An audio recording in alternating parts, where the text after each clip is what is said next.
Hello everyone. आज हम एक भोजपुरी कहावत से शुरुआत करते हैं और भोजपुरी में एक कहावत है, बूढ़ सुआ पोस न मानी। यानी बूढ़ा तोता पालन नहीं मानता है, पोस नहीं मानता है। इसका मतलब यह हुआ कि अगर आपको तोता पोसना हो ना, तो उस तोता को बचपने से लाकर आप पोसिए। अगर बूढ़ा तोता को अगर पोसिएगा तो वह बूढ़ा तोता क्या होगा, पोस नहीं मानेगा, यानी पालना नहीं समझेगा। अगर आप जोर जबरदस्ती अगर करते हैं तो वह तोता क्या होगा, मर जाएगा।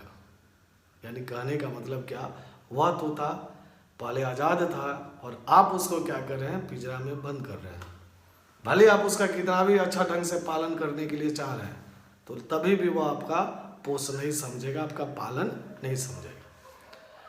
यह कहावत हम इसलिए कहे हैं कि आज इस वीडियो में हम इस टॉपिक के बारे में हम लोग समझेंगे, और जो टॉपिक के बारे में हम लोग समझेंगे वह इसी कहावत से रिलेटेड है। हम लोग आज के इस वीडियो में ऑनलाइन गेम के बारे में समझेंगे। ऑनलाइन गेम में हम लोग जो जानते हैं, फ्री फायर हुआ, उसके बाद पबजी हुआ। ऐसे तो यह दोनों बैन हो गया है इंडिया में, पबजी और फ्री फायर। लेकिन ऑनलाइन गेम में बहुत सारा ऐसा गेम है जिसमें पैसा जीतने वाला लोग जो गेम खाता है, जैसे ड्रीम 11, रम्मी, विंजो, ऐसे बहुत सारा गेम है जो कहता है क्या कि गेम खेलिए और पैसा कमाइए, पैसा जीतिए। यह कहता है। हमारे बहुत सारे स्टार हैं जो यह बात बोलते हैं क्या कि आप इस ऐप को क्या कीजिए, डाउनलोड कीजिए, गेम खेलिए और पैसा जीतिए। और लास्ट में यह बात बोल देते हैं क्या कि इसमें फाइनेंशियल रिस्क है, सोच समझ कर खेले, आगे लत लग जाने की संभावना है। अब बताइए, हम लोग ऑनलाइन गेम के ही बारे में इस वीडियो में आज समझेंगे। अगर हम ऑनलाइन गेम का बात करें तो इंडिया में 10 करोड़ से अधिक पॉपुलेशन प्रेजेंट टाइम में ऑनलाइन गेम खेल रही है, 10 करोड़ से अधिक। वही अगर ऑनलाइन गेम का अगर बात करें तो 140 से अधिक कंपनी ऑनलाइन गेम में इन्वॉल्व है, 140 से अधिक कंपनी। फिर अगर उसके कारोबार का बात करें तो 2012-2019 तक ऑनलाइन गेम का कारोबार 6500 करोड़, 6500 करोड़ तक का बिजनेस था।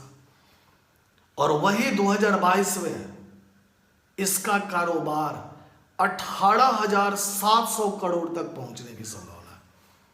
यानी 6500 करोड़ से सीधा 18,700, एप्रॉक्स 3 गुना। इसका मतलब क्या, ऑनलाइन गेम का इंडिया में फ्यूचर है। अब यहां पे बात आता है क्या कि क्या यह ऑनलाइन गेम उचित है। यह टॉपिक हम लोग समझेंगे, कहां तक उचित है, कहां तक अनुचित है। हम लोग थोड़ा सा चर्चा करते हैं।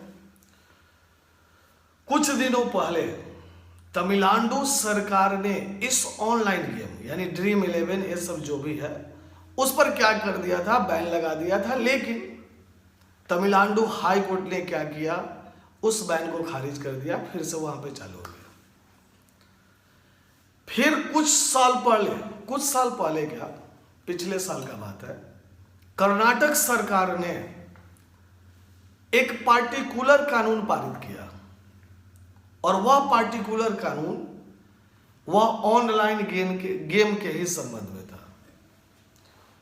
उस कानून में, पार्टिकुलर जो कानून में था क्या कि अगर कोई व्यक्ति ऑनलाइन गेम खेलता है तो वह उसको 3 साल का सजा हो सकता है और साथ साथ 1 लाख रुपया का जुर्माना भी हो सकता है अगर आप ऑनलाइन गेम खेलते पकड़े जाते हैं तो। लेकिन 14 फरवरी को कर्नाटक हाई कोर्ट ने इस एक्ट को खारिज कर दिया, यानी इस एक्ट पर बैन लगा दिया। 14 फरवरी 2022 जो भी था, उस डेट का घटना। यानी कि कर्नाटक जो सरकार है जो पार्टिकुलर कानून जो लाई थी वह कानून था कर्नाटक पुलिस अमेंडमेंट एक्ट 2021, यानी कर्नाटक पुलिस अमेंडमेंट एक्ट 2021 को 14 फरवरी को कर्नाटक हाई कोर्ट ने क्या किया, उस पर बैन लगा दी कि भाई यह एक्ट चालू नहीं रहेगा। काहे कि आप क्या कर रहे हैं, लोगों के फंडामेंटल राइट्स को क्या कर रहे हैं, आप खंडन कर रहे हैं। इस एक्ट को बैन करवाने के लिए internet and mobile association of India, internet and mobile association of India IAMAI ने हाई कोर्ट में एक पिटीशन डाला था, और हाई कोर्ट में पिटीशन इस आधार पर डाला गया था कि यह जो है एक्ट राइट टू फ्रीडम को क्या करता है, हनन करता है। हमारे पास आर्टिकल 19 है और यह कहता है क्या कि कोई भी व्यक्ति को बिजनेस व्यापार करने का अधिकार है, और जितना भी ऑनलाइन गेम में जो भी कंपनी है उस कंपनी के बिजनेस व्यापार को नहीं करने दिया जा रहा है, कर्नाटक सरकार द्वारा नहीं करने दिया जा रहा है। कृपया इस पर क्या किया जाए, बैन लगाया जाए, यह एक्ट को क्या किया जाए, खारिज किया जाए। और साथ साथ यह भी कहा गया क्या कि हमारे पास आर्टिकल 21 है, राइट टू लाइफ, यानी कहने का मतलब क्या, जीने का अधिकार। हम अगर 18 साल से बड़े हैं या 18 साल के हैं तो हमको वोटिंग अधिकार हो गया है, हमको अपना जीने का अधिकार है, हमको जैसे मन करेगा वैसे जी लेंगे। यही सब तर्क के कारण कर्नाटक हाई कोर्ट ने क्या किया, उस एक्ट को बैन कर दिया कि भाई यह एक्ट नहीं चलेगा। अब कर्नाटक सरकार से अपना तर्क मांगा गया कि भाई आपने किस आधार पर बैन किया था। तो कर्नाटक सरकार का कथन था क्या कि यह जो गेम है, ऑनलाइन गेम है, वह लॉ एंड ऑर्डर को क्या करता है, खराब करता है, न्यू जेनरेशन को क्या करता है, खराब करता है। इसके कारण हम लोग यह एक्ट लाए। यानी कर्नाटक सरकार अपना तर्क दिया और फिर आगे भी चल के कर्नाटक सरकार अपना तर्क देगी। अब हम लोग अपने से समझते हैं कि हम लोग जिनको स्टार समझते हैं वह स्टार इस ऑनलाइन गेम को खेलने के लिए प्रमोट करते हैं कि आप ऑनलाइन गेम खेलिए और पैसा जीतिए। क्या यह उचित है? तो इसको समझने के लिए हम लोग सबसे पहले जुआ को समझेंगे, गैम्बलिंग को समझेंगे। जब कोई भी व्यक्ति जुआ खेलने जाता है तो जब वह व्यक्ति हारता है तो वह दूसरे बार भी जुआ खेलना चाहता है। वह इसलिए जुआ खेलना चाहता है कि हम जो हारे हुए हैं ना, कहीं नेक्स्ट टाइम में हमको रिकवर हो जाए। और जो व्यक्ति जीतता है उसको और लालच समा जाता है कि भाई अभी हम जीत लिए हैं, आगे फिर हम जीतम, उसको यह लालच समा जाता है। लेकिन यही लालच क्या होता है, उसका लत पकड़ लेता है। और यह लत अक्सर 18 से 35 यानी 18 से 35 एज वाले लोग में ही ज्यादातर पकड़ता है।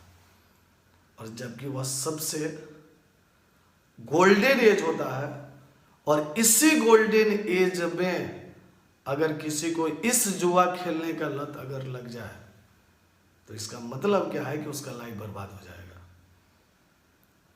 हाँ, हमारे पास कॉन्स्टिट्यूशन कहता है कि बिजनेस करने का, कोई भी बिजनेस करने का आपको राइट है।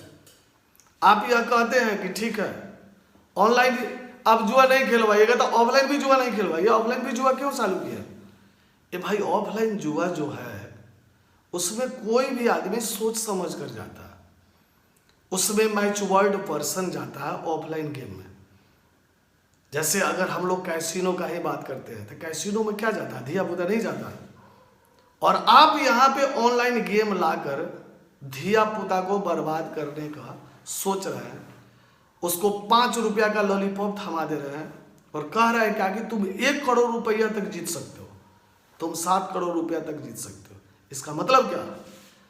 आप आने वाले जेनरेशन को क्या करना चाह रहे हैं, बर्बाद करना चाह रहे हैं, 2 पैसा कमाने के लालच में।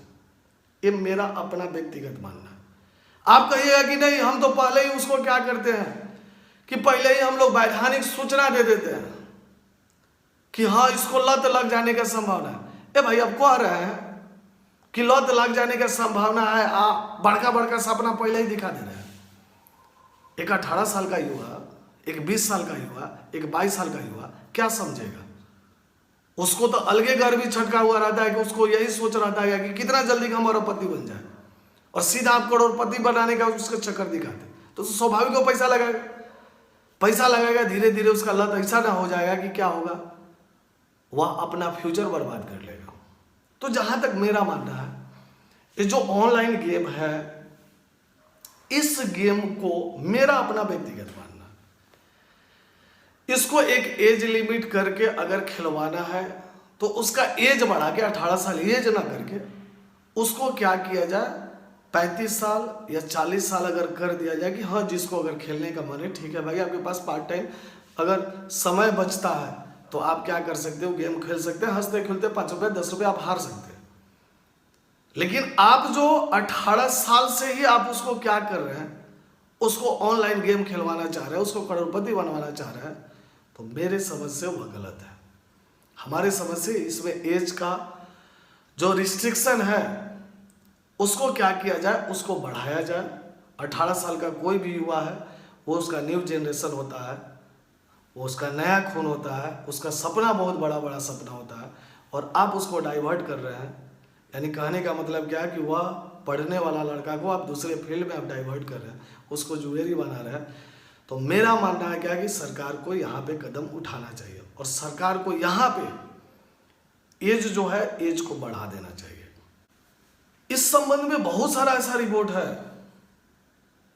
अगर हम लोग देखें तो बहुत सारा ऐसा रिपोर्ट है, बहुत सारे साइकोलॉजिस्ट का कथन है, बहुत सारे ऐसे डॉक्टर हैं जिनका कथन है क्या कि 18 से 35 साल के युवा ही इस गेम में आते हैं, यानी जुएरी बनते हैं, और वही अपना फ्यूचर क्या करते हैं, बर्बाद कर लेते हैं। और यह जुआ का लत ऐसा लग जाता है कि वह उसको न छोड़े हुए बनता है, न उसको पकड़े हुए बनता है। यानी कहने का मतलब क्या कि बूढ़ सुआ पोष न मानी, यानी कहने का मतलब यही हुआ कि जब आप उसको क्या कीजिएगा, लास्ट में कहिएगा कि तुम इसको छोड़ दो, तो वह छोड़ना नहीं चाहेगा, वो उसको लत हो गया है। उसको अगर छुड़वाना था तो हमको शुरू में ही छुड़वाना था, यानी 18 साल के ही एज में उसको रोक देना चाहिए था कि नहीं, तुमको यह सब चीज़ नहीं खेलना है, तुम्हारे लिए नहीं है। जैसे आपने PUBG को बैन कर दिया, आपने फ्री फायर को बैन कर दिया, उसी तरह हमारे समझ से आप इस ऑनलाइन गेम को बैन मत कीजिए, लेकिन एज लिमिट थोड़ा सा आप क्या कीजिए, आप बढ़ा दीजिए। और उस एज लिमिट को बढ़ाने के बाद तब आप किसी को खिलवाना है, किसी को जुएरी बनवाना है, कारोबार आपका फैलवाना है, GDP बढ़ाना है, इकोनॉमी बढ़ाना है, आप अपना कीजिए, कोई दिक्कत नहीं है। लेकिन अगर सोचिए क्या कि उसको जुएरी बना के हम लोग क्या करेंगे, बाद में उसको संभाले, तो नहीं संभलेगा, यानी बूढ़ सुआ पोष नहीं मानेगा। फिलहाल इस वीडियो में इतना ही।